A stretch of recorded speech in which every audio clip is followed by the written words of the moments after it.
नमस्कार मंडळी. तर आज आपण करणार आहोत कोळंबी भात. तर त्यासाठी ते मी कोळंबी घेतलेली आहे. ही स्वच्छ आणि साफ करून घेतलेली आहे. आता ह्याला आपण मॅरिनेशन करून घेऊया. यासाठी येथे मी 1 चमचा मीठ लावलेला आहे, अर्धा चमचा हळद आणि 2 चमचे मिरची लसूण पेस्ट लावलेली आहे. त्यानंतर येथे मी 4 चमचे लिंबाचा रस घेतलेला आहे, तो सुद्धा ह्याला छान असा लावून घेऊयात.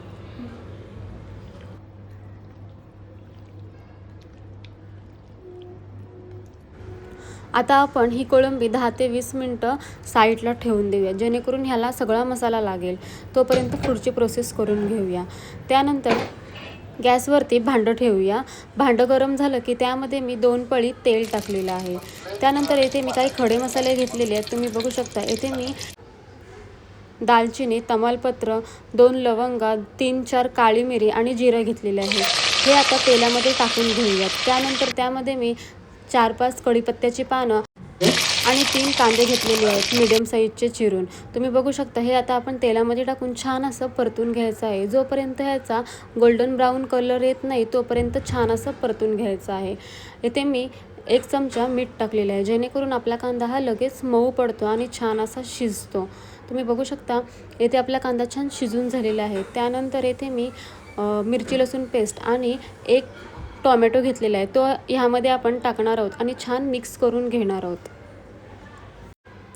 आता मी इथे 2 मिनटं वाफ काढून घेत आहे. त्यानंतर तुम्ही बघू शकता आपला कांदा आणि टोमॅटो खूप छान असा शिजलेला आहे. यामध्ये मी अर्धा चमचा हळद टाकलेली आहे. येथे मी घरगुती मसाला म्हणजेच आपला आगरी कोळी मसाला 1 चमचा टाकलेला आहे. अर्धा चमचा कांदा लसूण मसाला टाकलेला आहे आणि 1 चमचा मी बिर्याणी मसाला टाकलेला आहे.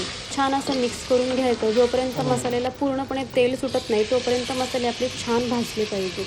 त्यानंतर आपण मॅरिनेशन केलेली कोळंबी ती ह्यामध्ये टाकणार आहोत आणि छान असं मिक्स करून घेणार आहोत.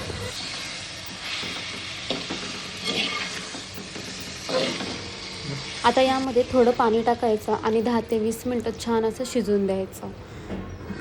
तुम्ही बघू शकता आपली कोळंबी खूप छान शिजलेली आहे आणि खूप ग्रेव्ही झालेली आहे. आता यामध्ये वरून थोडी कोथिंबीर टाकायची. बिर्याणीसाठी मी भात आधीच शिजवून ठेवलेला होता, तो आता ह्यामध्ये टाकून घेऊया.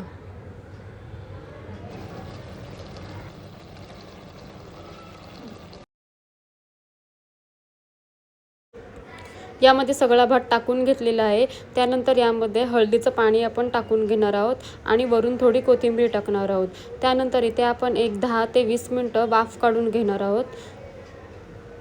तुम्ही बघू शकता आता वाफ काढून घेतलेली आहे आणि इथे आपला कोळंबी भात तयार आहे. जर रेसिपी आवडली असेल तर लाईक करा, शेअर करा आणि आपल्या चॅनलवरती जर नवीन असाल तर कमेंट करायला विसरू नका. भेटू अशाच छान छान रेसिपीमध्ये. थँक्यू.